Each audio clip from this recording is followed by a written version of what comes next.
History does not announce itself with noise.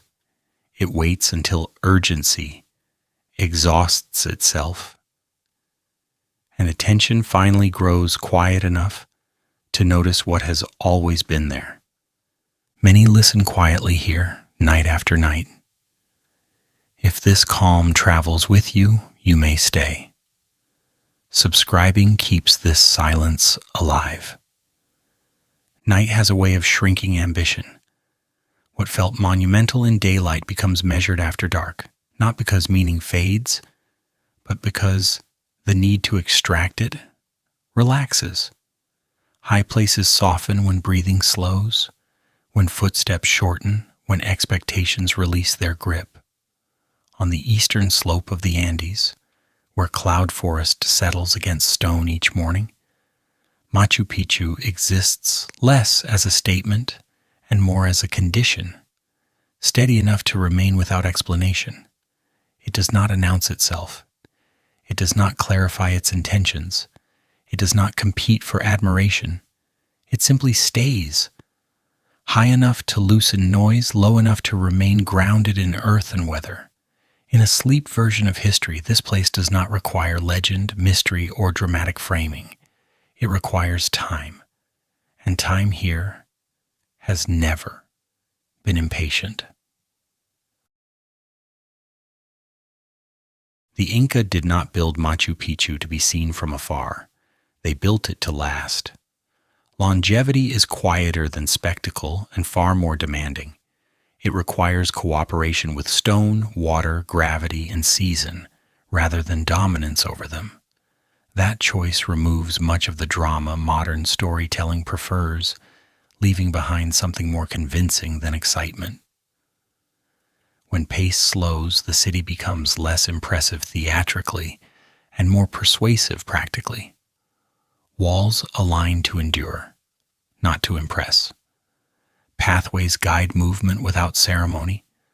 Everything does just enough and no more.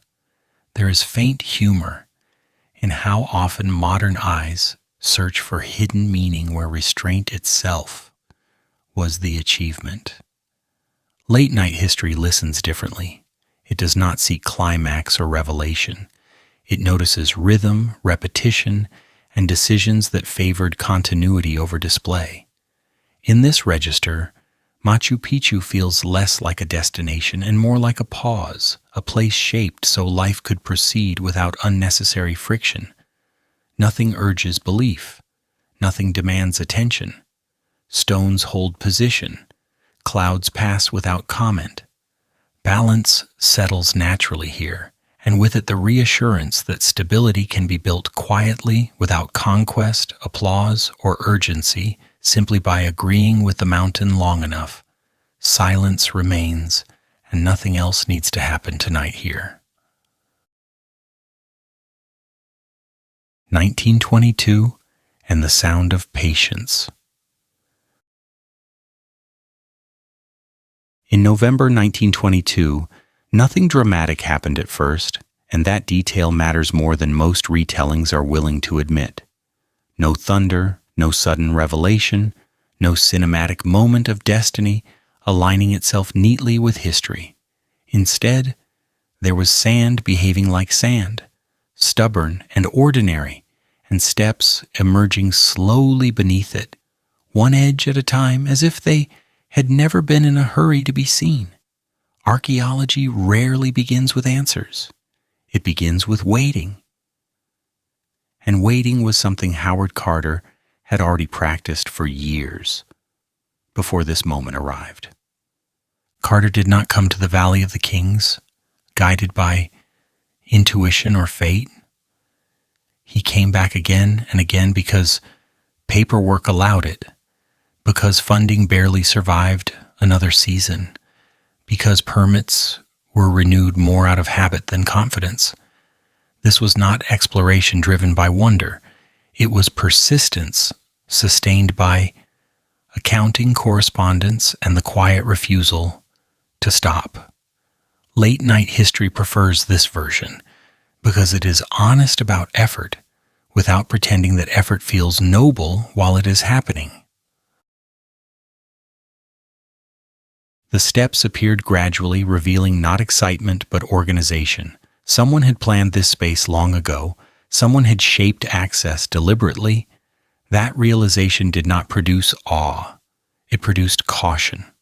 A doorway followed, partially blocked, patient in its obstruction. Debris filled the space beyond, not as a trap, not as a threat, but as evidence that time had been doing its slow work, uninterrupted. Nothing invited haste.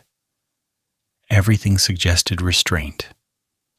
Carter waited. That decision alone separates this moment from myth. He did not push forward dramatically. He did not force progress for the sake of narrative. He waited because waiting was already familiar. Archaeology at this level is not about finding. It is about not destroying. Air itself becomes a risk. Light becomes intrusive. Attention becomes dangerous if applied carelessly.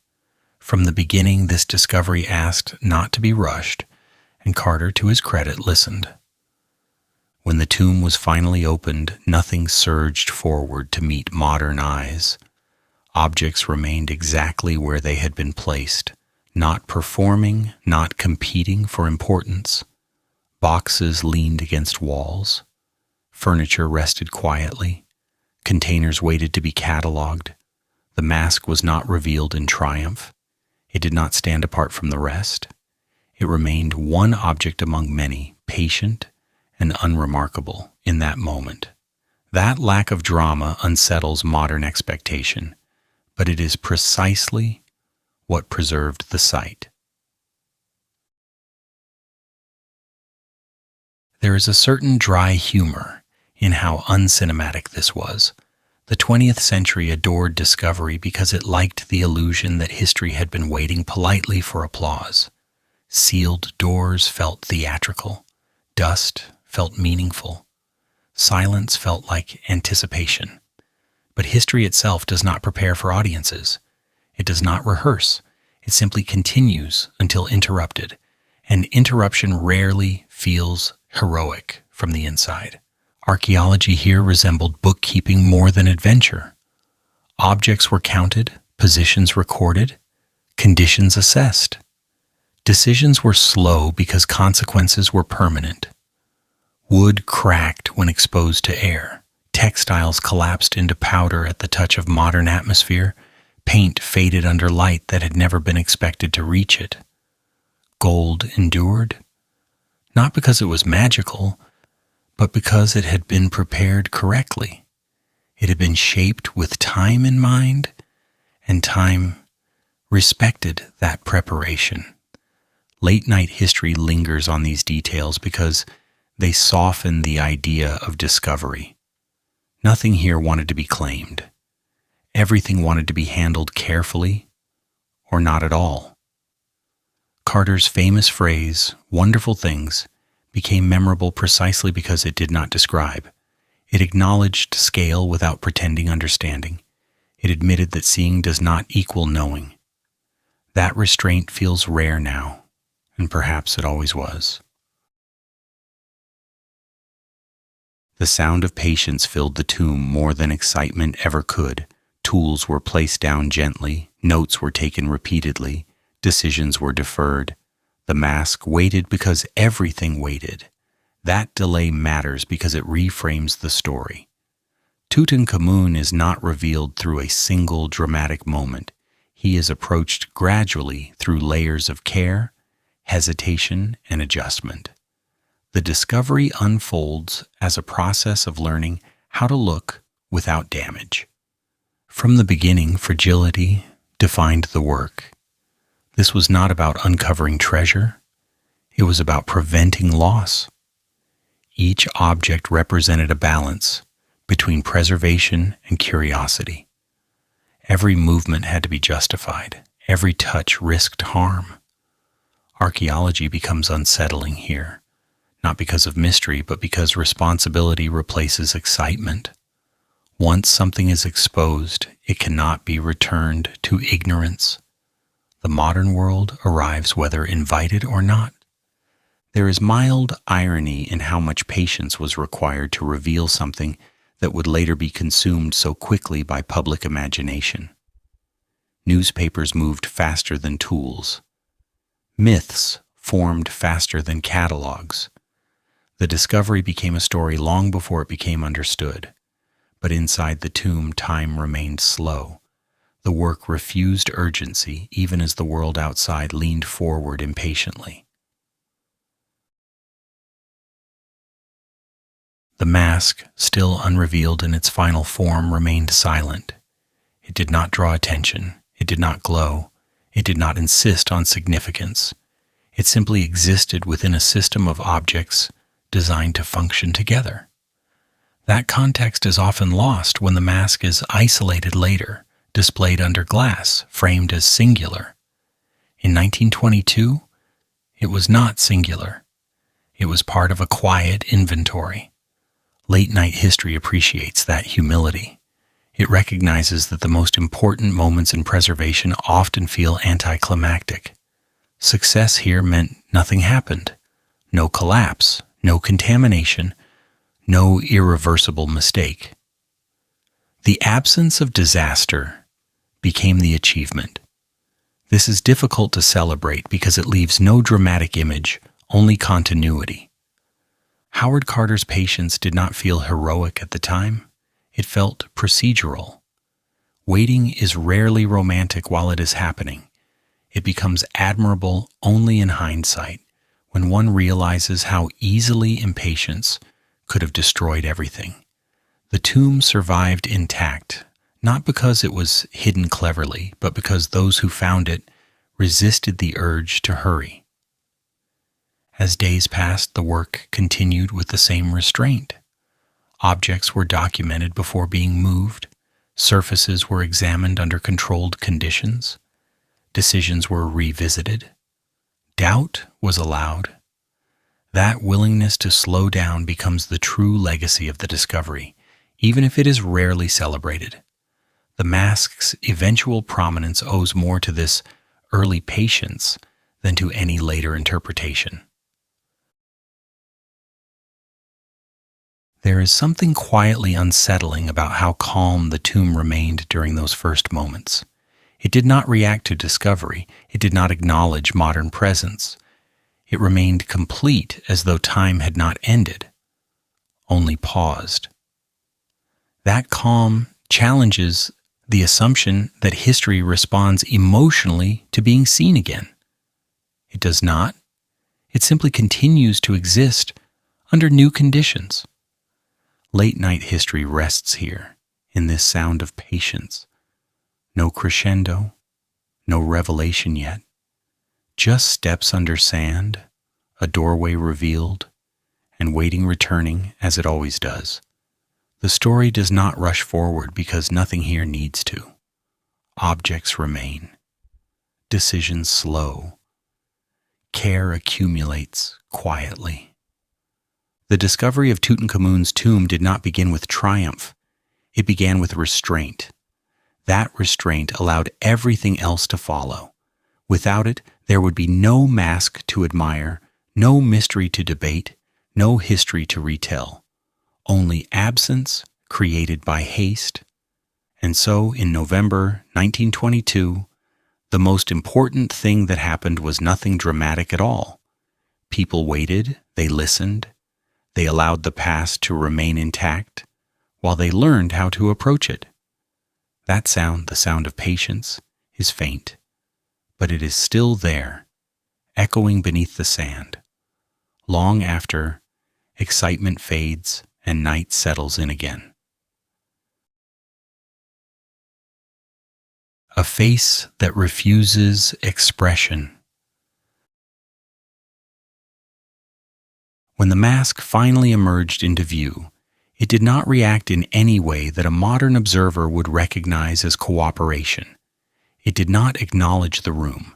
It did not register discovery. It did not offer even the faint courtesy of surprise. The face was calm, balanced, and settled into a neutrality so complete it felt almost intentional, as though expression itself had been carefully removed before sealing the tomb. Nothing about it suggested youth or wisdom. Nothing hinted at joy, fear, ambition, or memory. It did not tell a story, and more importantly, it did not feel obligated to. This refusal to perform is what makes the mask unsettling. We are accustomed to faces that communicate. We expect eyes to imply something, mouths to hold intention, brows to signal thought. This face does none of that. It is not blank in the sense of unfinished. It is blank in the sense of resolved. Every feature is complete, but none are expressive. The face is not hiding emotion. It is operating without it, and that distinction matters more than we are usually comfortable admitting.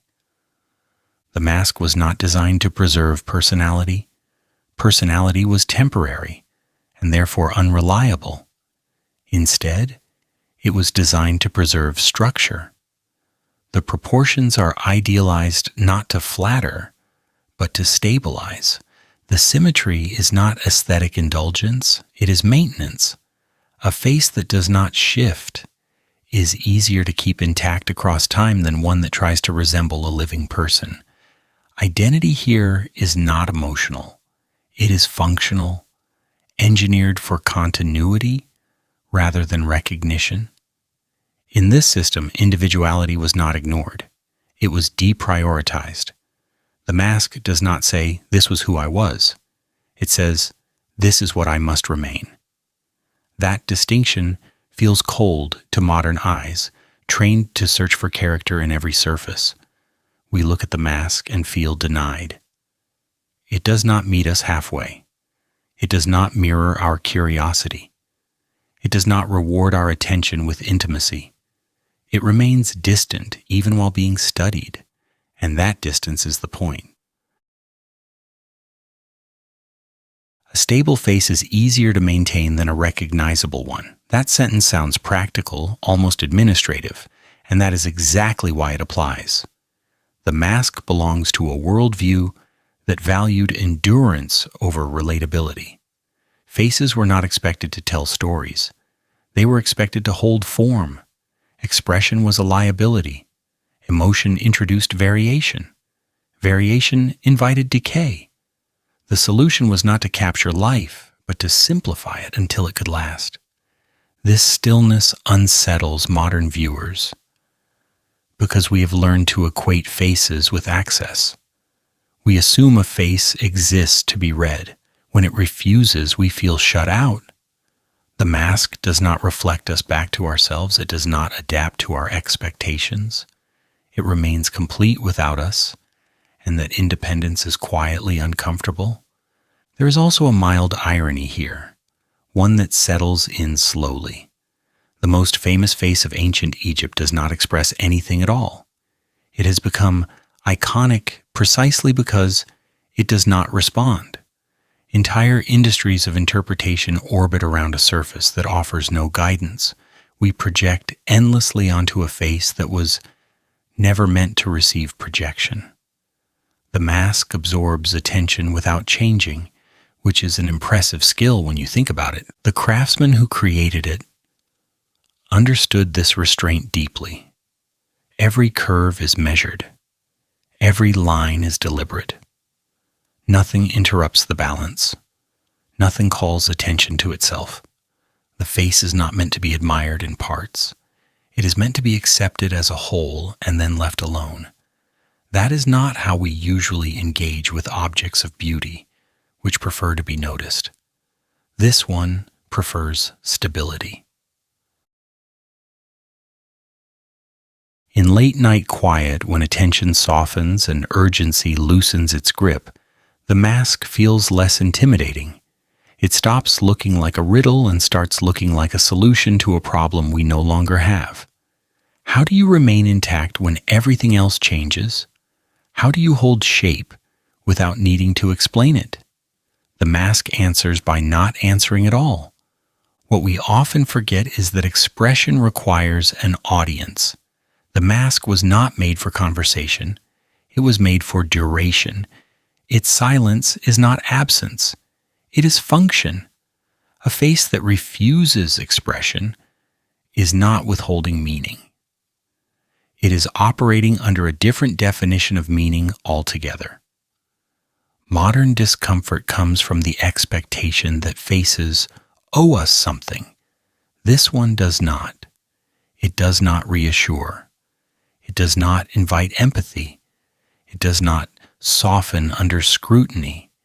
It remains exactly as it was intended to be, and the consistency feels almost confrontational in a world that celebrates relatability above all else. There is humor here, subtle and dry. Centuries of analysis, and the face continues to say nothing. Scholars rotate theories, cameras adjust lighting, replicas are made, souvenirs are sold. And still, the expression does not change. The mask participates in none of it. It has already completed its task. Everything else is extra. In sleepier moments, the face becomes easier to accept. Its neutrality stops feeling cold and starts feeling restful. There is no demand placed on the viewer, no emotional labor required. You can look and then stop looking without missing anything. The face will be exactly the same when you return, which is a comfort rarely offered anymore. The mask does not care if it is understood. It does not benefit from interpretation. Its success is not measured in connection but in preservation. And in that sense, it has succeeded completely. It has outlasted expectations, attention, and even meaning itself. So the face remains, calm and unmoved, holding its shape while the world around it keeps trying to read it. It refuses expression not out of mystery but out of design. And in that refusal, it quietly reminds us that not everything exists to communicate. Some things exist simply to endure, and sometimes that is enough. Gold as a material that cooperates with time. Gold was chosen not for symbolism, despite what later centuries would prefer to believe, but for behavior. It did not need mythology to justify its presence. It already possessed the qualities required. Gold does not corrode. It does not flinch when exposed to air. It does not argue with darkness. It accepts long periods of neglect with remarkable composure. Where other materials complain, gold remains cooperative, which is a trait rarely celebrated, but deeply valued by anyone thinking beyond the present moment. This choice was not poetic. It was practical in the most patient sense of the word. Gold could be shaped thin without losing integrity. It could be joined without tension. It could survive environments that were never meant to be visited again. The material did not demand maintenance. It did not require explanation. It simply endured quietly and reliably, which made it ideal for a future that no one could describe, but everyone anticipated. The sheets were shaped with foresight rather than display. Their purpose was not to impress an audience that did not yet exist. They were measured, fitted, and layered with the expectation that time itself would test them. Joints were planned for centuries, not moments. Each connection assumed that no hand would return to adjust it. No eye would check alignment. No correction would be possible once the seal was complete. This was craftsmanship operating under the assumption of abandonment. There is something faintly ironic about that. Modern objects are often designed with updates in mind. Repairs are expected, replacements are inevitable. Here the assumption was finality. Once assembled, the mask would be left alone. Gold made that possible. It did not rust into apology. It did not crumble into evidence of error. It held its form without commentary. This was not magic, despite how easily the word attaches itself to ancient materials. There is nothing mystical about selecting a substance that behaves predictably. This was material intelligence, accumulated through observation rather than revelation. Gold had demonstrated repeatedly that it could tolerate time without protest. That was enough. No divine explanation was required. The mask was engineered to remain unchanged long after memory faded. That sentence is easy to say and difficult to fully absorb. Memory is usually considered durable. Stories persist. Names linger. But here the priority was inverted. The object was expected to last longer than remembrance. Gold made that a reasonable expectation. Long after spoken language shifted and rituals dissolved, the surface would still be intact, unresponsive, and complete. What gold offers is not immortality. It offers indifference. It does not react to neglect. It does not deteriorate out of spite. It does not require reverence to function. It simply continues. In a system concerned with permanence, that neutrality was invaluable. The material did not need to be convinced to endure. It was already inclined to do so. There is a quiet humor in realizing how much effort modern cultures expend trying to preserve things that were never designed to last. Plastics degrade, metals oxidize, coatings peel. Entire preservation industries exist to slow down processes that were ignored at the point of creation. The ancient solution was simpler. Choose a material that does not fight time and then stop interfering. Gold accepts darkness without complaint. It does not fade in the absence of light. It does not panic when buried. It does not require visibility to justify its existence. That makes it deeply compatible with tomb environments, which are not designed for revisitation. The darkness was not a threat. It was part of the plan. The surface of the mask was never meant to sparkle continuously. That effect is incidental, dependent on lighting introduced much later. Originally, the gold was valued for its refusal to change, not its ability to shine. The brilliance we admire now is a side effect, not a goal. The true achievement is that the surface looks no different after centuries of isolation than it did at the moment it was sealed. This approach reflects a broader philosophy that favored predictability over expression. Gold does not surprise, it does not transform, it remains. In a worldview concerned with order and continuity, that stability mattered more than visual drama. The material did not distract. It supported the function quietly, which is often how the most effective components behave. Late at night, when attention drifts and the urge to explain everything relaxes, the logic becomes easier to appreciate.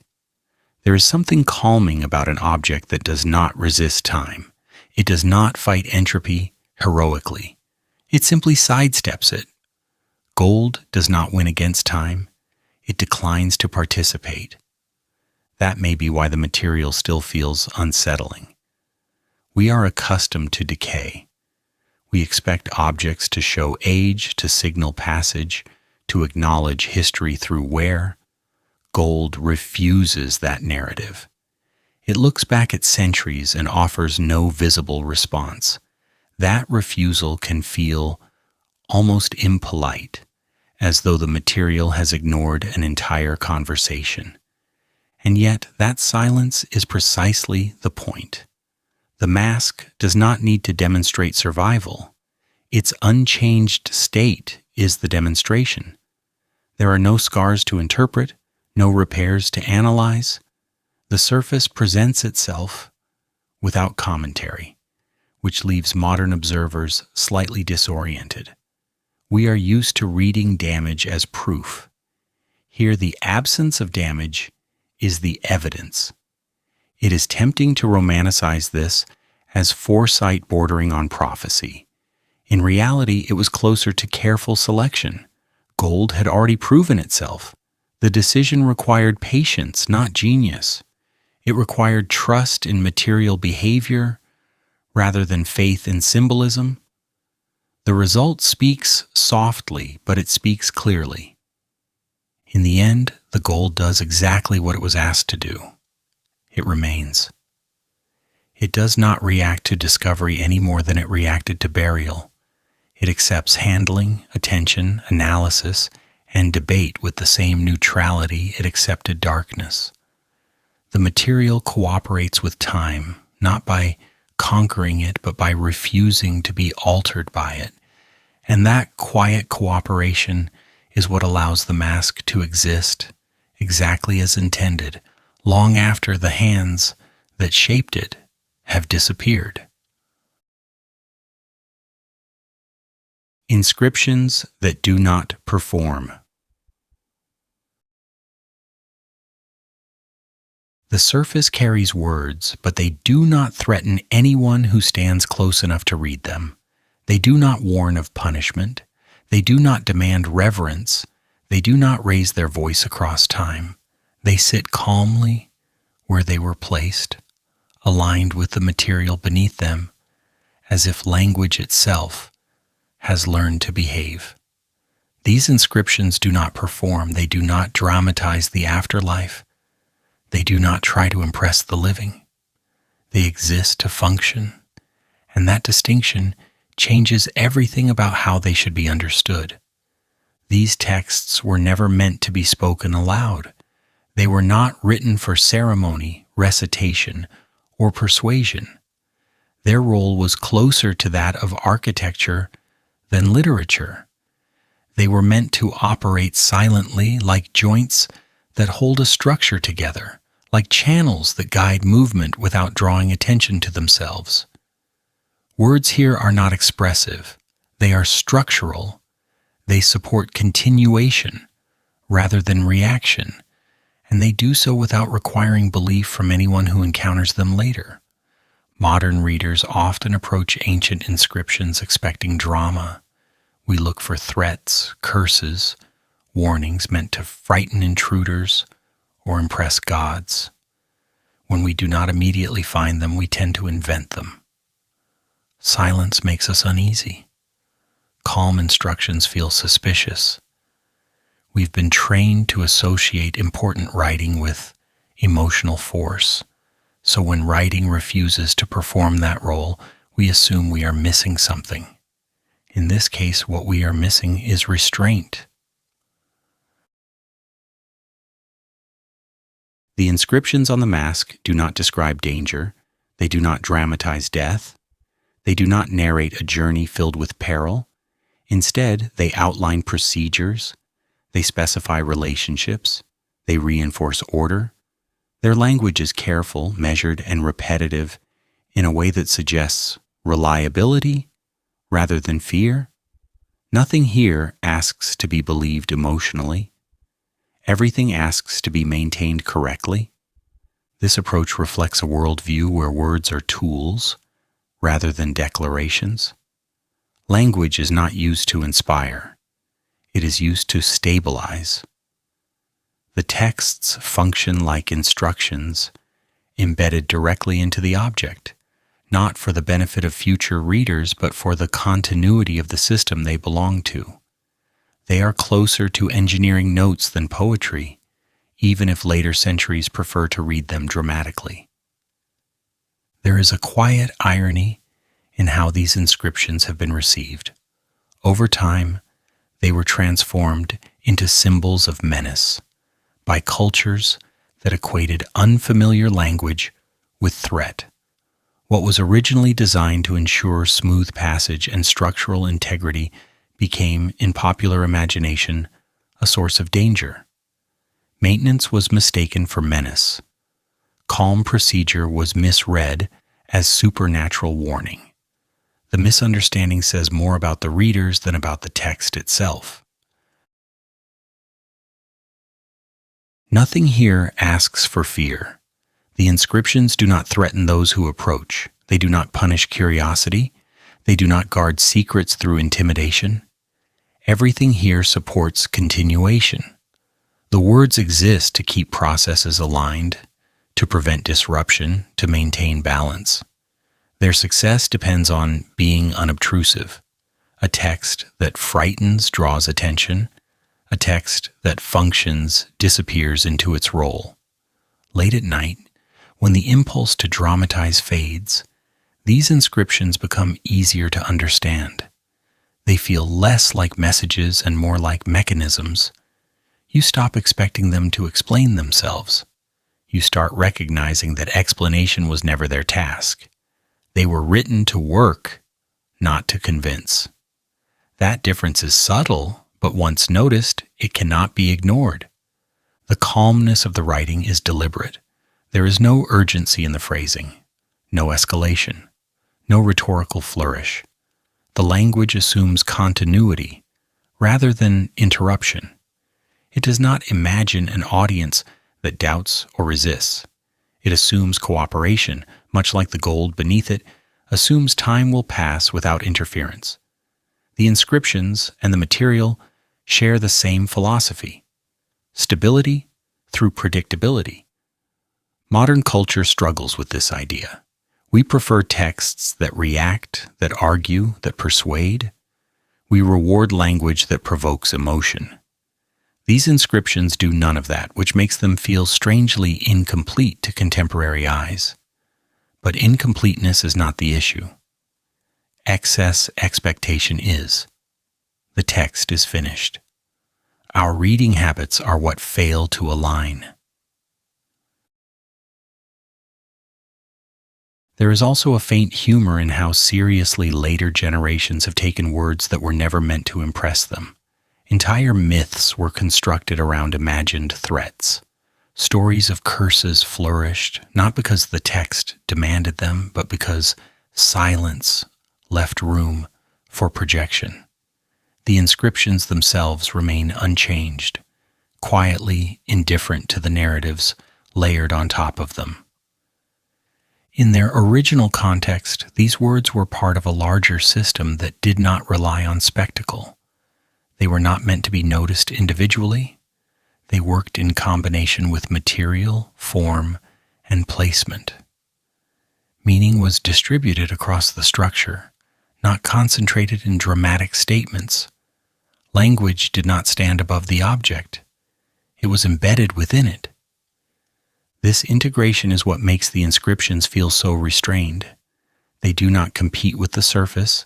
They do not interrupt the design. They cooperate with it. Each line follows the logic of placement rather than the desire for emphasis. The writing respects the object's purpose, and in doing so, it avoids becoming theatrical. Later cultures, encountering these inscriptions without the surrounding system, filled the gaps with imagination. Fear became a convenient explanation for unfamiliar calm. Threats were easier to market than maintenance. It is always more interesting to believe something is dangerous than to accept that it is merely functional. The text itself never encouraged this shift. It simply endured it. In quiet moments, the inscriptions feel almost comforting. They do not demand interpretation. They do not insist on relevance. They remain steady, doing what they were designed to do. There is no pressure to feel awe or dread. You can read them or not, and the system they belong to remains unaffected. That independence is rare in language. What these inscriptions offer, ultimately, is an alternative idea of what words can be. They show that language does not always need to persuade, threaten, or inspire. Sometimes it only needs to hold things together. Sometimes its highest achievement is invisibility. So the surface carries words that do not perform. They do not ask for belief. They do not ask for fear. They simply exist, aligned with structure, supporting continuation in the quietest way possible. And in that calm refusal to dramatize, They reveal something unsettling and restful at the same time. Not everything written in history was meant to speak to us, and that silence was part of the design. Why stillness feels disturbing. The mask unsettles not because it depicts death, but because it refuses to dramatize it. There is no grief carved into the surface, no triumph, no warning, no visible acknowledgement that something has ended. The face does not mourn what has passed, nor does it celebrate what might come next. It simply holds shape. And that quiet refusal to participate in emotional ritual is what makes it difficult to sit with for very long. Modern culture is trained to expect reaction. When something significant happens, we look for expression. We look for a response. We look for a signal that meaning has been registered. Stillness in this context feels wrong. It feels incomplete. We interpret it as denial, repression, or threat, but the mask is not denying anything. It is not repressing anything. It is doing something far more unsettling. It is remaining stable. A face that does not change feels unnatural to us because we associate faces with process. They age, they respond, they reflect experience, they show wear.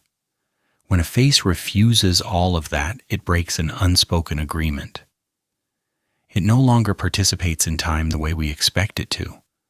The mask does not record experience. It does not accumulate history. It does not become more itself. It simply remains. The same applies to the material. Gold does not decay.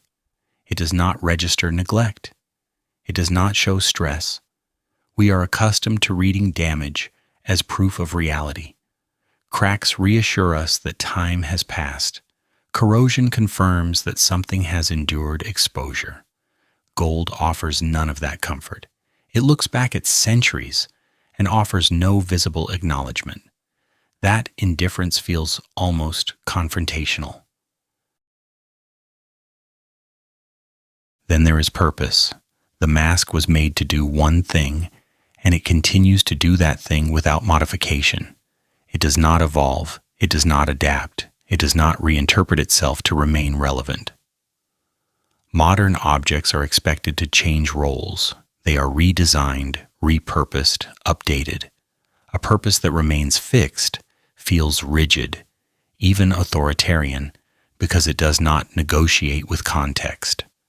Put together, these elements form something quietly disturbing. A face that does not change, a material that does not decay, a purpose that does not evolve. None of these are aggressive qualities. None of them threaten directly. And yet they challenge a deeply ingrained assumption that everything meaningful must move, respond, and transform. The mask violates that assumption calmly. We often say that death unsettles us, but what truly unsettles us is stillness without explanation. We can accept endings if they are framed emotionally. We struggle when something simply stops and stays stopped. The mask does not explain death. It does not interpret it. It does not soften it. It treats it as a condition that requires structure, not reaction. There is a quiet irony in this. The mask feels disturbing precisely because it is so orderly. Nothing is out of place. Nothing signals chaos. We expect death to disrupt, to fracture, to demand attention. When it is presented as a stable state, carefully managed and materially supported, it challenges the narratives we rely on to make sense of impermanence. Late at night, when emotional defenses relax, this becomes more apparent. The mask does not feel hostile, it feels indifferent. And indifference is often more unsettling than threat because it offers no point of engagement. You cannot argue with it. You cannot reassure it. You cannot frighten it into response. It simply remains. Modern culture tends to equate meaning with expression. If something does not react, we assume it lacks depth. The mask contradicts that assumption. Its depth is not emotional. It is structural. It does not ask to be felt. It asks to be left intact. That request feels unfamiliar in a world built on feedback. There is also something mildly humorous about our discomfort. We stand before an object that has survived precisely because it refused to change, and we criticize it for lacking dynamism. We expect it to perform vulnerability. It declines. The mask is not trying to relate. It is not trying to teach a lesson. It is not trying to comfort. It is doing exactly what it was designed to do, and nothing more. This challenges another modern expectation, that everything must justify itself continuously. The mask does not justify its existence through usefulness to the present. It does not explain why it still matters. It does not adapt its message. It simply exists correctly, according to the logic that shaped it. Exist correctly and time will cooperate. That principle runs quietly through every aspect of the mask. Correct material selection, correct proportions, correct inscriptions, correct stillness. Time is not treated as an enemy to be resisted, but as a condition to be accommodated. The result is not immortality, but compatibility. We are unsettled because we are taught to fight time, to outrun it, to leave marks on it. The mask does none of that. It does not resist. It does not chase relevance. It allows time to pass without participating emotionally. That feels almost transgressive in a culture obsessed with self-expression. Stillness in this context is not emptiness. It is control. It is the refusal to introduce variables. The mask does not gamble on interpretation. It does not trust memory. It trusts form. And form, once stabilized, requires very little from the future. When viewed this way, the disturbance softens.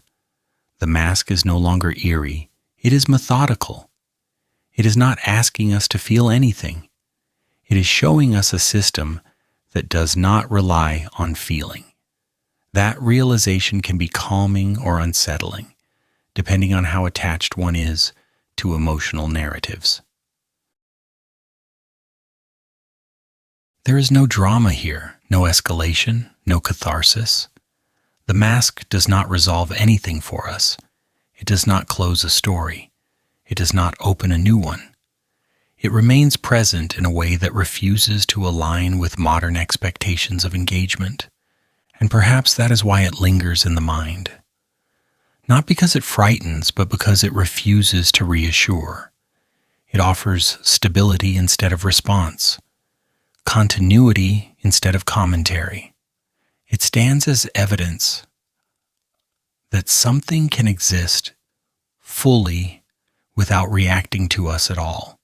So the stillness remains. The face holds shape. The material holds form. The purpose holds steady. Time passes cooperatively because nothing here demands otherwise. And in that quiet agreement between object and duration, the mask reveals why stillness feels disturbing to us. Not because it is empty, but because it works without needing our participation. A face made to outlast memory. This face was never meant to resemble a boy, and it was never meant to invite recognition in the way modern faces do. It was not carved to preserve youth, charm, or the fleeting softness of a life barely lived. It was designed with distance in mind, not emotional distance, but temporal distance. The kind of distance that erases names, rearranges languages, and leaves even the most carefully recorded histories uncertain. Individuality in this framework was not precious. It was fragile. And fragile things do not survive long when time is allowed to behave naturally. To resemble a boy would have been to anchor the face to a moment. Moments expire quickly. Faces that belong to moments age, shift, and eventually feel outdated even to those who once loved them. The designers understood this well enough to remove the problem at its source. This was not a failure of empathy. It was an act of long-term planning.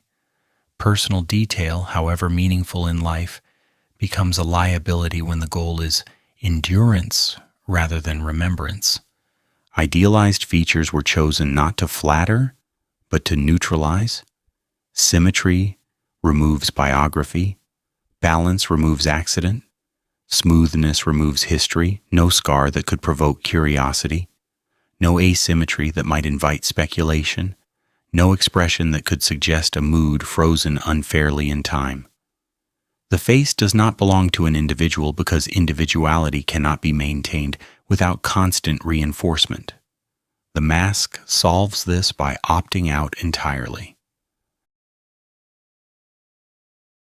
Modern viewers often interpret this as coldness. We are conditioned to believe that faces exist to express something. Emotion feels like proof of authenticity.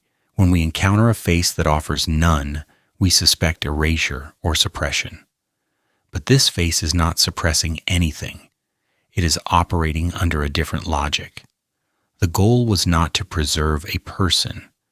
The goal was to preserve presence without narrative. Memory fades faster than stone, and stone fades faster than gold.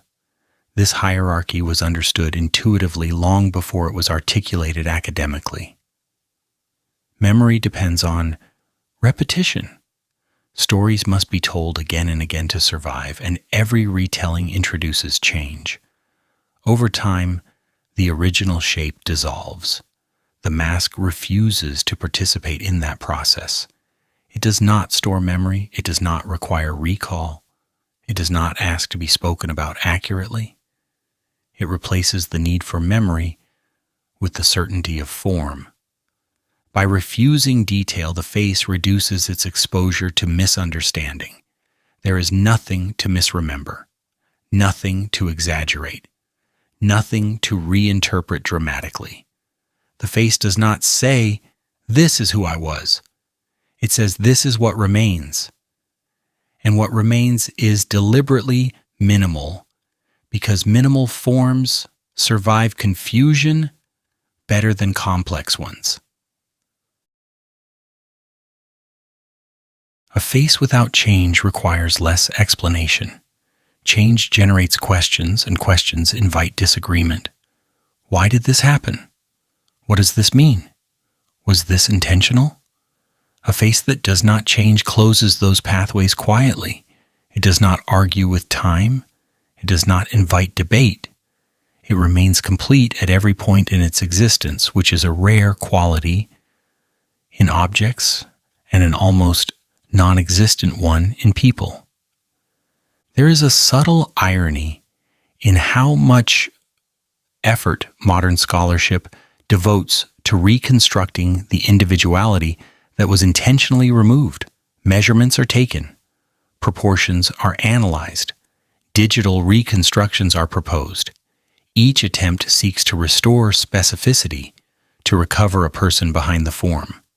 The face remains unchanged, indifferent to success or failure. It does not respond to accuracy. It does not reward closeness. It simply continues to exist as designed, unbothered by curiosity. Late at night, when urgency loosens and interpretation becomes less aggressive, this choice begins to feel less severe. The face does not feel dismissive, it feels efficient. It was never meant to form a relationship with the future. It was meant to survive it. That distinction matters. Relationships require maintenance.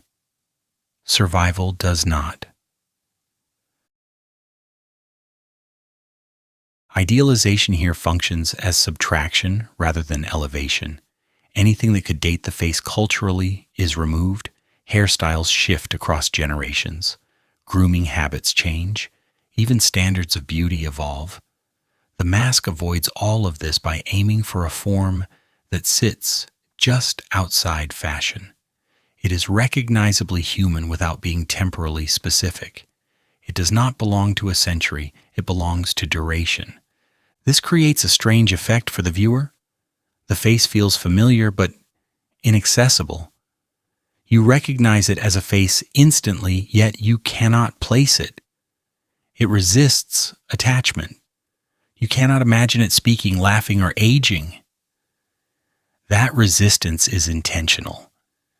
The face was never meant to be animated in the imagination. It was meant to remain static because static forms are easier to protect. There is mild humor in how uncomfortable this makes us. We stand before an object that survived precisely because it refused individuality, and we criticize it for lacking character. We want it to tell us who it was, to justify its presence with story. It declines politely. The mask does not owe us a biography. It has already fulfilled its function. Modern culture treats individuality as sacred. Expression is considered proof of existence. To remove it feels like erasure. In this context, it is preservation. The face is not diminished by the absence of personal detail. It is stabilized. It does not need constant reinterpretation to remain meaningful. It does not need to be updated for relevance. It simply remains intact. Memory, by contrast, is demanding. It requires care. It asks to be repeated correctly. It punishes neglect with distortion. Over centuries, even well-guarded memories fracture. The mask avoids this entirely. It does not rely on memory to exist. It replaces memory with material certainty. This creates tension with modern expectations. We want artifacts to connect us emotionally to the past. We want faces to bridge time. This face does not bridge anything. It stands still. It allows time to pass without participating emotionally. That refusal can feel unsettling, but it is also remarkably effective. A face made to outlast memory must be simple enough to survive misinterpretation. Idealized features accomplish that. Even when context is lost, the face remains coherent. It does not require explanation to be recognized as a face. Beyond that, it does not care if it is understood at all. There is a calm confidence embedded in this design. It does not anticipate rediscovery. It does not prepare for admiration. It assumes abandonment. And in assuming abandonment, it prepares thoroughly. The face does not miss its audience. It does not wait for recognition. It exists correctly whether observed or not. In quieter moments, this becomes oddly reassuring. The face does not depend on us.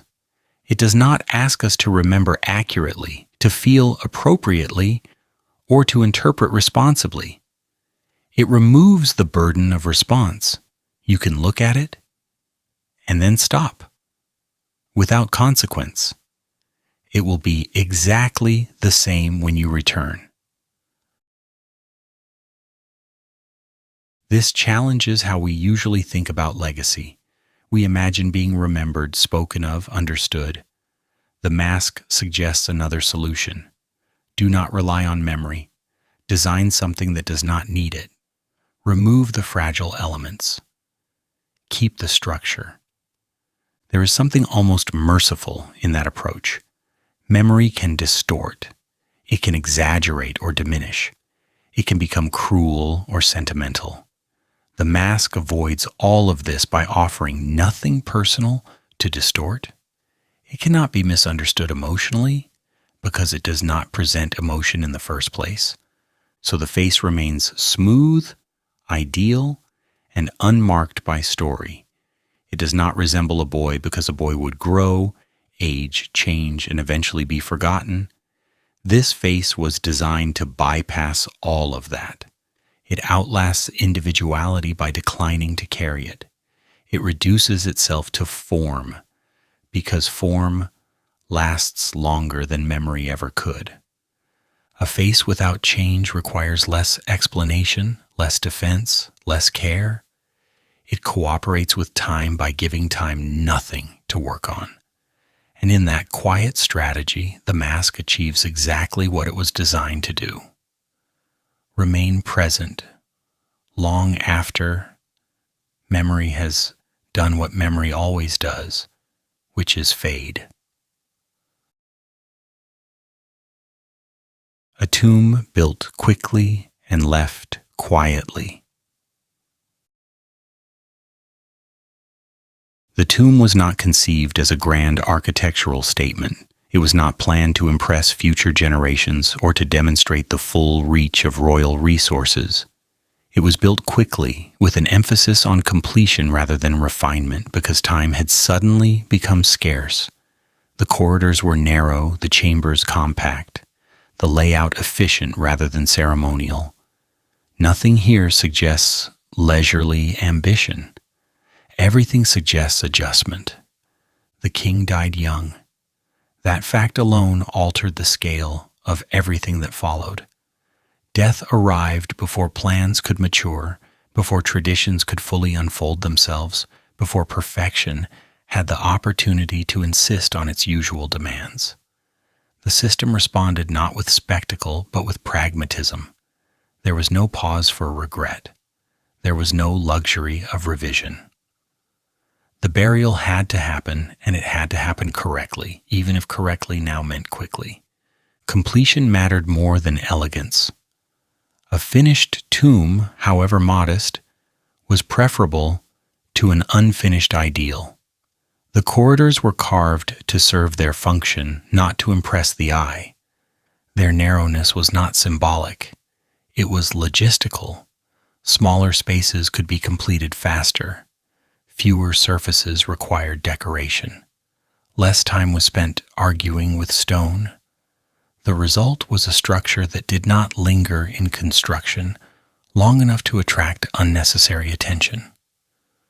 This urgency is often misunderstood as negligence. Modern expectations assume that haste produces carelessness. In this case, haste produced restraint. There was no opportunity to overbuild, no time to embellish, no chance for excess to introduce vulnerability. The tomb was sealed and left alone before curiosity could gather momentum. Ironically, urgency preserved everything.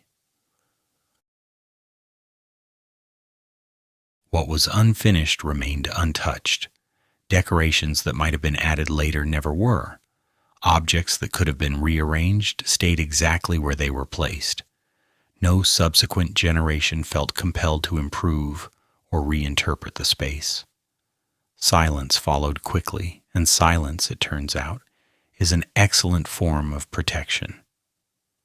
The tomb was left quietly. There were no ceremonies designed to draw attention to its location, no markers intended to guide visitors. Once sealed, it was abandoned to the landscape, which absorbed it without comment. Sand moved in. Paths shifted. The environment did what environments do best when humans stop interfering. It erased access gently. Silence protected more than intention ever could. Intentions fade. Plans are revised. Reverence changes shape over time. Silence does not evolve. It simply persists. Without noise, there was no invitation for interference. Without attention, there was no reason to intrude. The tomb benefited not from secrecy, but from being unremarkable. There is a quiet irony in how this worked. Grand tombs attract maintenance, visitation, and eventually violation.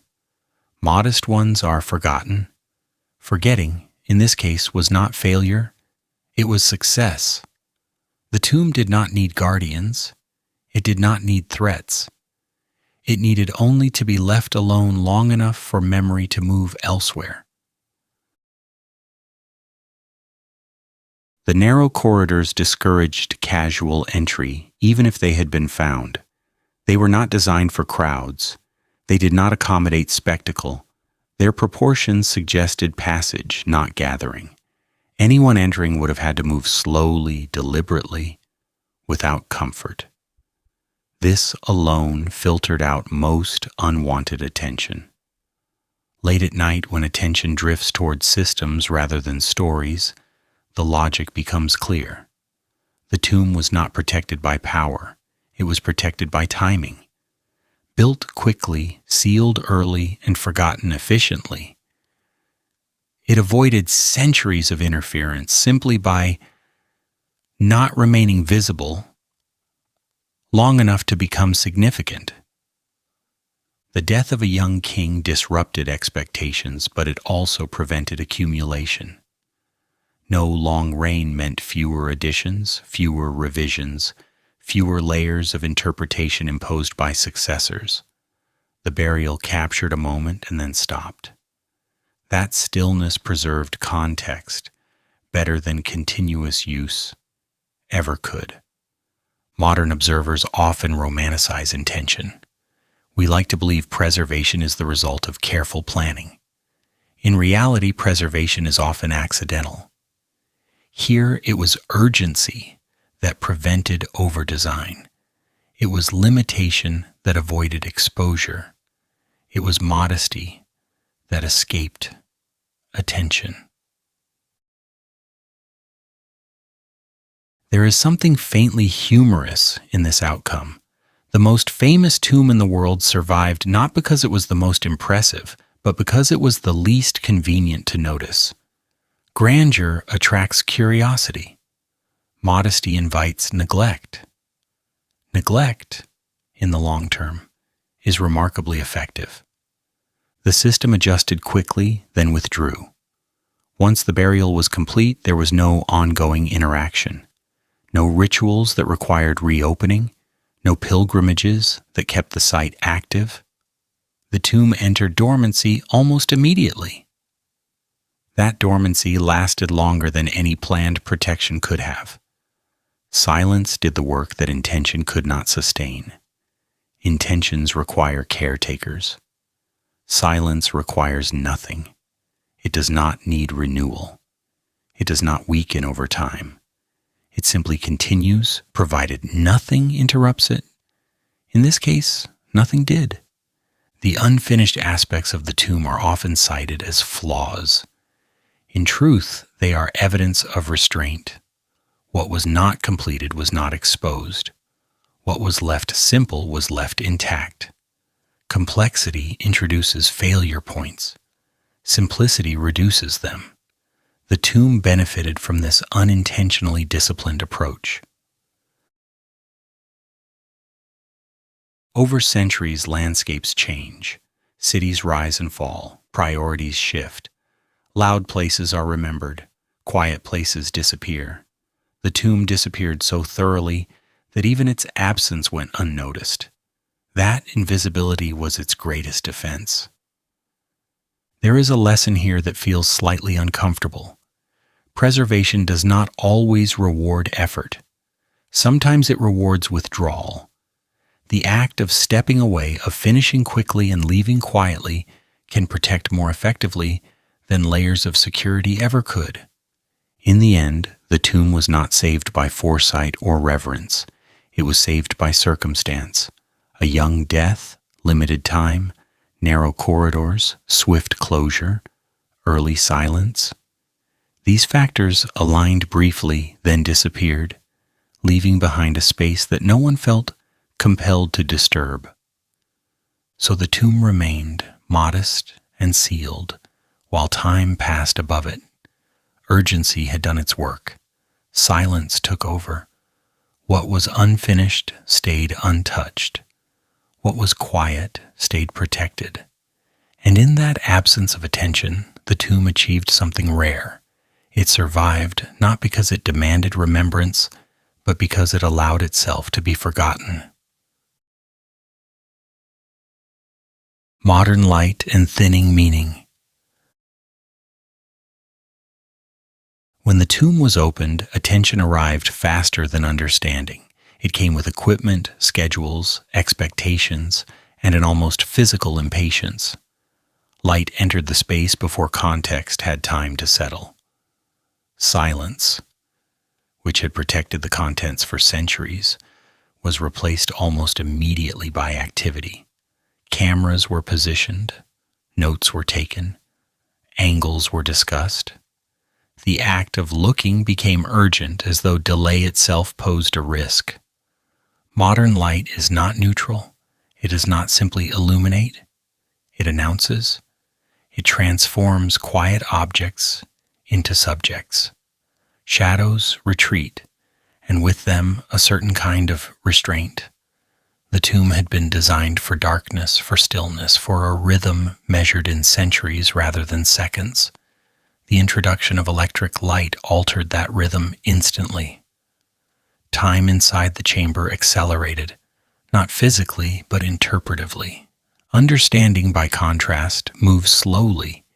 It requires hesitation. It depends on context assembling itself piece by piece. In the first moments after the tomb was opened, there was no space for that. Attention rushed ahead, confident that meaning would follow automatically.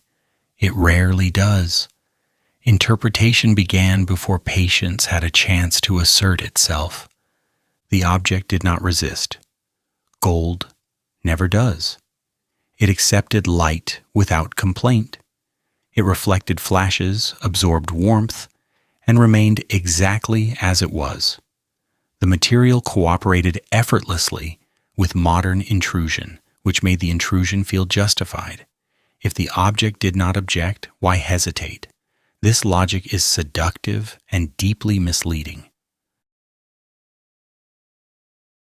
As speed increased, meaning weakened. This is not immediately obvious. At first, activity feels productive.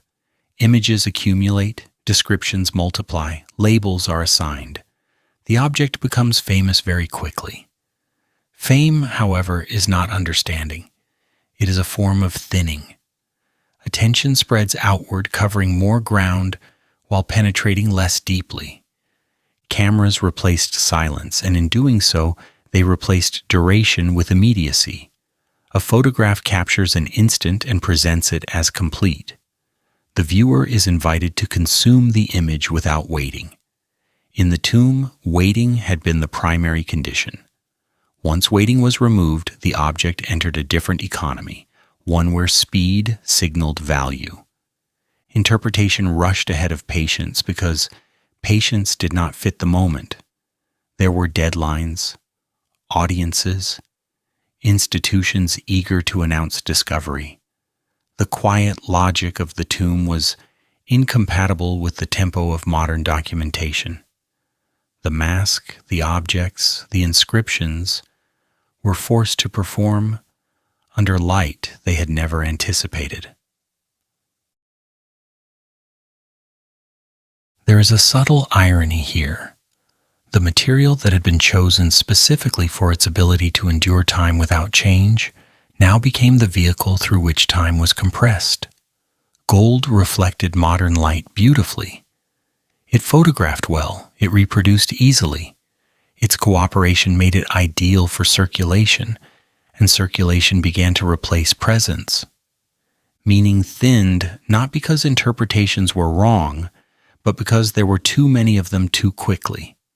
Each new explanation layered itself over the last, not allowing any to settle fully. The object became crowded with narratives. None stayed long enough to mature. Understanding requires a certain amount of loneliness. The object was never alone again. Late at night, when the pace of explanation slows, this becomes easier to notice.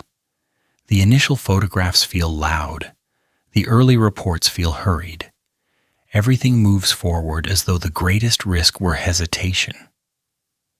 In reality, hesitation was the only thing that might have preserved density of meaning. Modern light has a way of flattening surfaces. It removes ambiguity. It insists on clarity. In doing so, it also removes depth. The tomb had been designed for partial visibility, for slow revelation, for a relationship between shadow and form that discouraged certainty.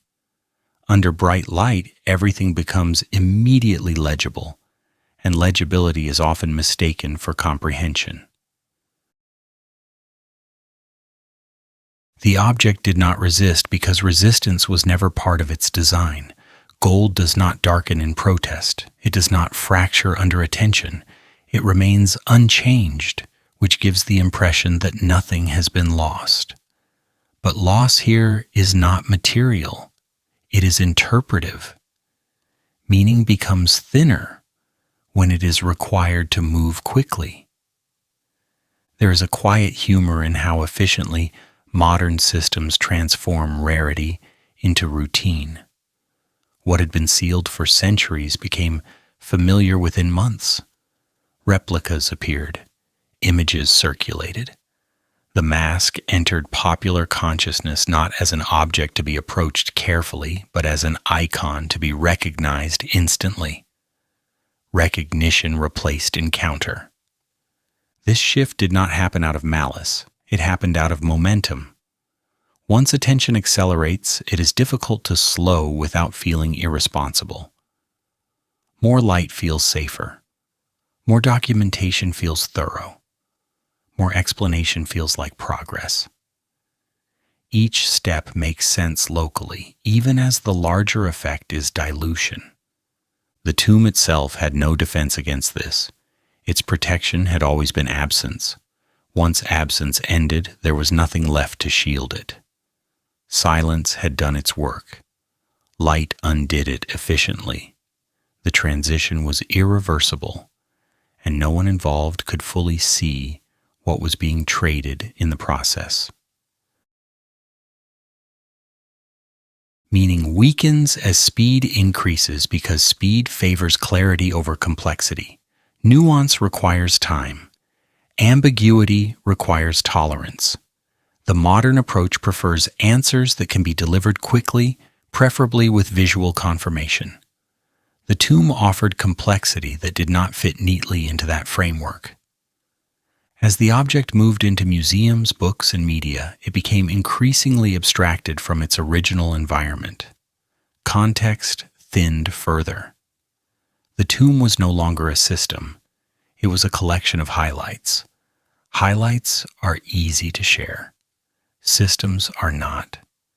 There is also a subtle shift in authority. Under modern light, the object becomes something to be explained by experts, rather than something that quietly functions on its own terms.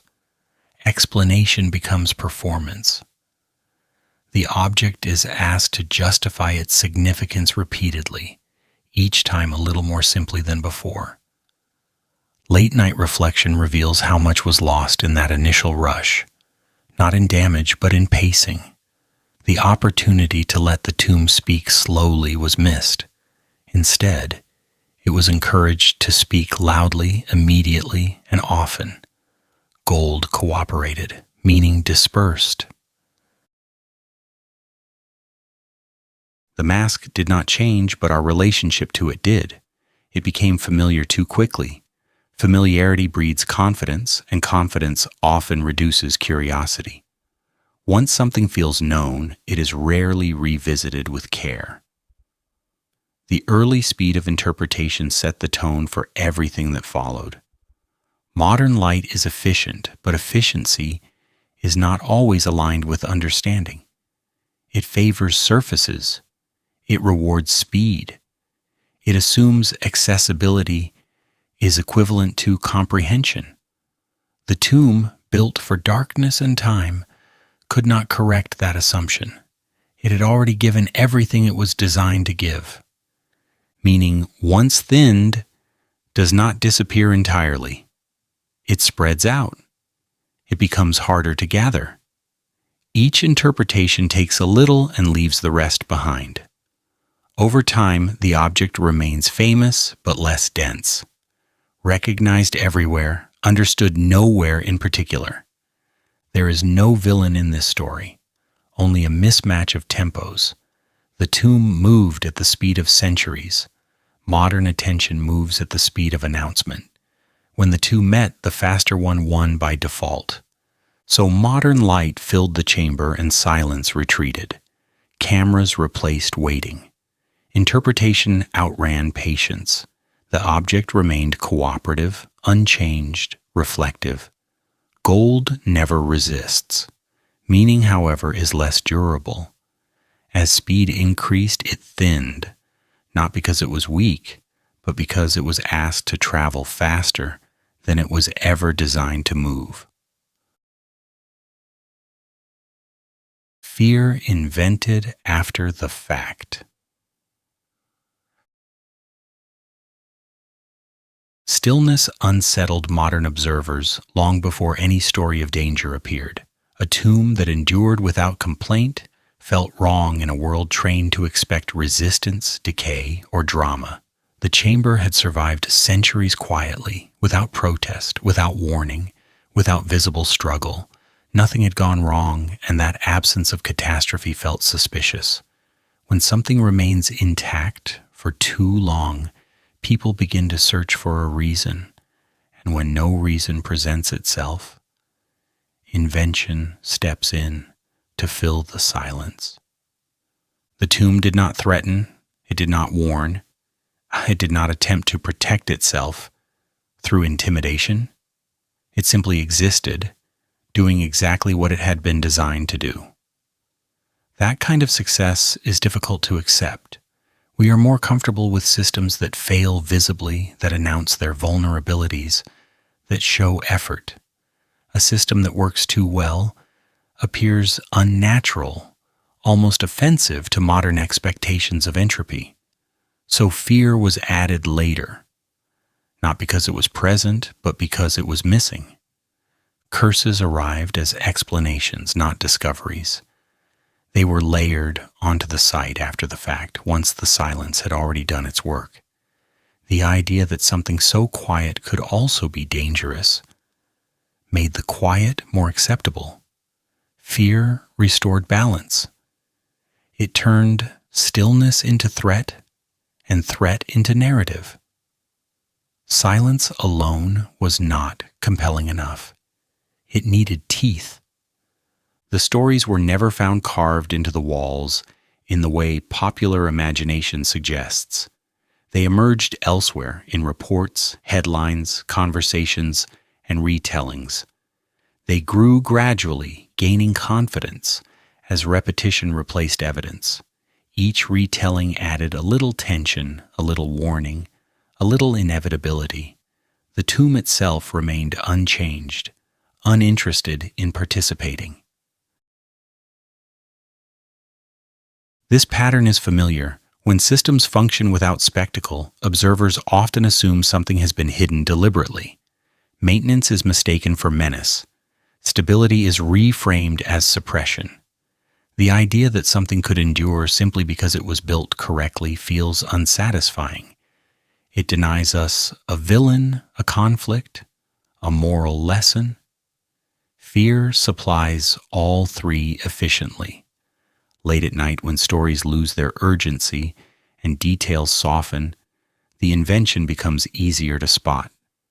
The curses are never precise. They shift depending on the audience. They adapt to cultural anxieties of the moment. They behave like stories that want to be told, not like warnings that need to be obeyed. Their flexibility is their weakness. The mask itself does not threaten, it maintains. It does not react to attention. It does not punish curiosity. It does not escalate. It holds form. That restraint feels unsettling because it offers no feedback. We are accustomed to objects responding to us, even if only through decay. This one does not. It remains stable regardless of how much meaning we project onto it. Systems built correctly do not announce themselves. They do not need to. Their success lies in their invisibility. When everything functions as intended, there is nothing to notice. The tomb functioned so thoroughly that it disappeared from awareness entirely. That disappearance lasted centuries. When it ended, the sudden visibility created discomfort. Fear helped manage that discomfort. There is a mild irony in how quickly modern observers turn to danger as an explanation. It suggests a lack of trust, incompetence. We find it easier to believe in hidden threats than in quiet effectiveness. A curse feels more plausible than a well-executed plan. Drama feels more honest than discipline. The stories of danger also served another purpose. They returned agency to the present. If the past could still threaten, then it was still active. Silence, by contrast, implied completion. A finished system leaves little room for modern intervention. Fear reopened the conversation, allowing contemporary voices to insert themselves into a space that had not asked for them. None of this required the object's participation. The mask remained unchanged, cooperative, reflective, calm. It did not confirm the stories. It did not contradict them either. Silence, once again, allowed others to speak on its behalf. The difference now was volume. Silence was no longer allowed to remain neutral. Fear thrives in gaps. Where there is no explanation, it offers one. Where there is no reaction, it invents consequence. The tomb's stillness provided ample space. The absence of warning was reinterpreted as deception. The lack of threat became proof of one hidden more deeply. This reveals more about the observers than the object. Modern culture struggles with systems that do not perform. We expect signals, alerts, indicators. A system that simply works feels incomplete. We fill that incompleteness with narrative, often leaning toward danger because danger feels purposeful. Late-night reflection strips these stories down to their structure. They are not about the tomb. They are about discomfort with calm. They transform maintenance into mystery, routine into ritual, and silence into suspense. They make the past feel active again because inactivity feels wrong. The humor in this is quiet but persistent. The very thing that protected the tomb, its refusal to draw attention, became the source of its most dramatic myths. The absence of threat was reframed as the ultimate threat. Silence was recast as warning. Stability became suspicion. The mask does not participate in this transformation. It does not amplify fear. It does not soften under scrutiny. It remains exactly as it was, holding shape, maintaining structure. It offers no endorsement of the stories told around it. It does not need to. The stories are not for it. Systems built correctly do not announce themselves, and they certainly do not defend themselves with spectacle. They rely on alignment, not intimidation. The tomb relied on placement, timing, material choice, and restraint. Once those elements were in place, nothing more was required. Fear entered only after discovery, after silence had already done centuries of work. It arrived with language, not with architecture. It traveled faster than understanding because it was easier to repeat. It did not preserve the object. It consumed it, turning function into folklore. In quieter moments, when the noise of interpretation fades, the original logic becomes visible again. There is nothing hostile here, nothing waiting to strike, only a system that did what it was designed to do and then stopped. The disturbance comes not from danger, but from the realization that nothing else is happening. So fear was invented after the fact, layered onto stillness to make it bearable. Curses were created to give silence a voice. The mask remains indifferent to all of it. It does not threaten, it maintains. And in that calm refusal to participate in drama, it quietly exposes how uncomfortable we are with systems that work so well. They do not need us at all. What the mask was built to do. The mask was not made to impress, and this becomes clearer the longer one sits with it, especially in moments when the noise of explanation fades and attention slows to a more human pace. It does not seek admiration. It does not reward prolonged looking with revelation. It does not escalate its meaning the longer you stay. The mask was built to function, and function, when executed correctly, often feels anticlimactic. It does not announce success. It simply continues. Its first task was to hold identity, though not in the way modern thinking prefers. Identity here was not personal memory, not biography, not temperament or story. It was alignment.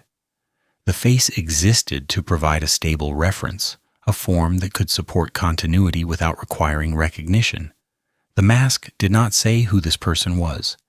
It said what needed to remain intact. In doing so, it reduced identity to structure, because structure survives longer than sentiment. Preserving alignment mattered more than preserving likeness. Alignment between form and belief, between material and purpose, between system and time. The mask functioned as a fixed point in a process that assumed everything else would eventually shift. Names would fade, rituals would soften, languages would thin. The face needed to remain usable regardless of those changes. That is why it avoided specificity. Specifics age quickly. The mask was also built to remain when everything else failed. This is not poetic exaggeration. It is a practical assessment. Organic material decays, paint fades, wood collapses, stone fractures, gold remains. Idealized form remains legible even when context disappears. The mask was engineered with failure in mind, not as a fear, but as an expectation. Everything else was allowed to fail because the mask was prepared not to. Modern observers often struggle with this kind of intention. We are accustomed to objects that want something from us. Appreciation, interaction, interpretation. The mask wants none of that. It does not improve through engagement. It does not deepen through explanation. It remains complete whether understood or not. That independence feels unsettling because it removes us from the center of the exchange.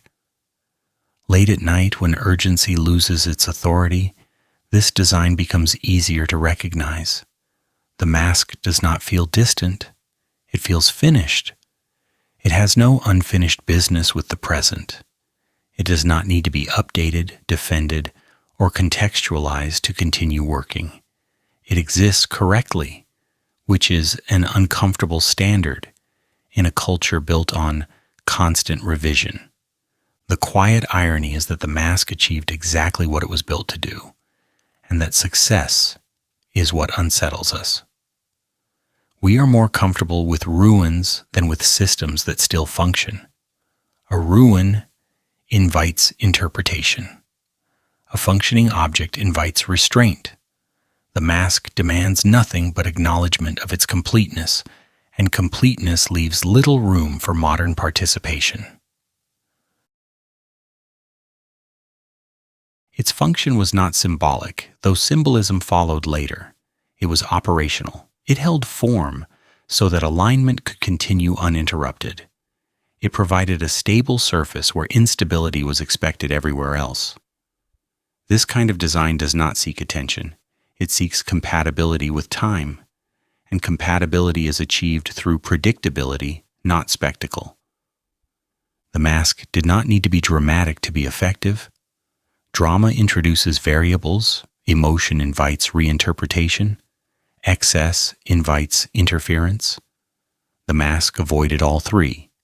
It reduced itself to what was necessary and then stopped.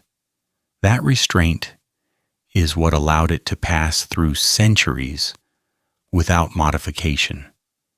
There is a subtle humor in how often modern explanations overcomplicate this. We look for hidden messages, layered meanings, secret intentions. The mask offers none. Its purpose is direct.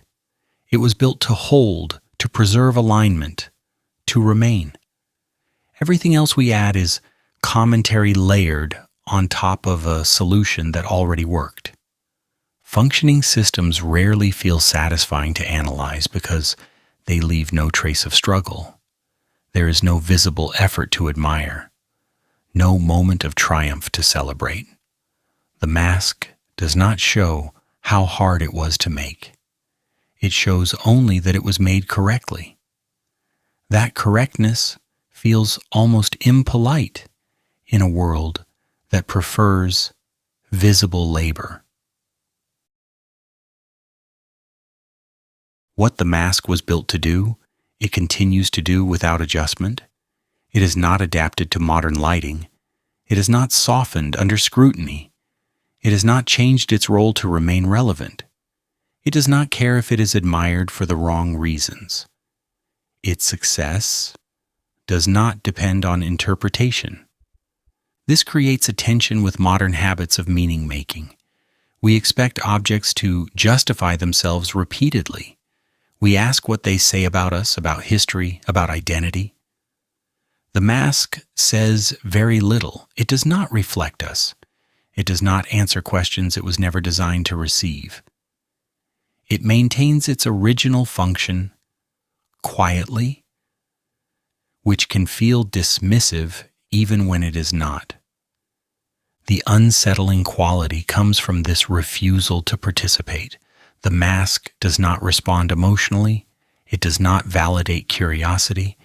It does not reward projection. It simply remains aligned with its original purpose. That alignment survived shifts in culture, belief, and language, not because it adapted, but because it did not need to. In a sense, the mask represents a confidence that modern culture rarely permits. It assumes that doing one thing correctly is enough. It does not plan for reinvention.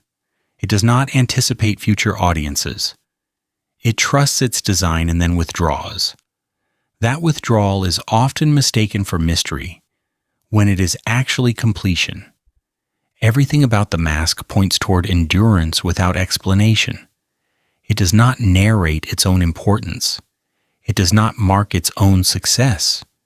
It remains, and in remaining, it fulfills its role. The fact that it still unsettles us suggests how unfamiliar we have become with systems that do not seek approval. So what the mask was built to do, it is done quietly. It held identity without memory. It preserved alignment without commentary. It remained when everything else failed. It did not impress. It functioned. And that quiet success, uninterrupted by drama or revision, is precisely why it still feels unsettling. Gold that rests without explanation. Tonight, the mask does not ask for belief, and it does not request understanding before allowing itself to remain. It does not demand awe, reverence, or emotional agreement. It rests the way it always has, without negotiation, without urgency, without interest in reaction. The face is calm, not because it is peaceful, but because it has no reason to be anything else. The purpose is complete. Nothing is waiting to happen next, and nothing needs to be resolved for the night to continue as planned. Gold holds. Darkness cooperates. Time continues. These are not metaphors so much as observations, repeated long enough to become reliable. Gold does not hurry, darkness does not interrupt. Time does not ask permission. Together they form a rhythm that requires no participation from us. The mask rests inside that rhythm comfortably, not as a symbol, not as a lesson, but as an object that has already finished its work and sees no reason to revisit it. There is something gently ironic in how unsettling that can feel. We are accustomed to endings that explain themselves, to conclusions that reassure us that attention was worthwhile. This one does neither. It does not summarize, it does not resolve tension. It simply stops speaking because speaking was never its role. The mask has nothing left to add. It is not withholding meaning.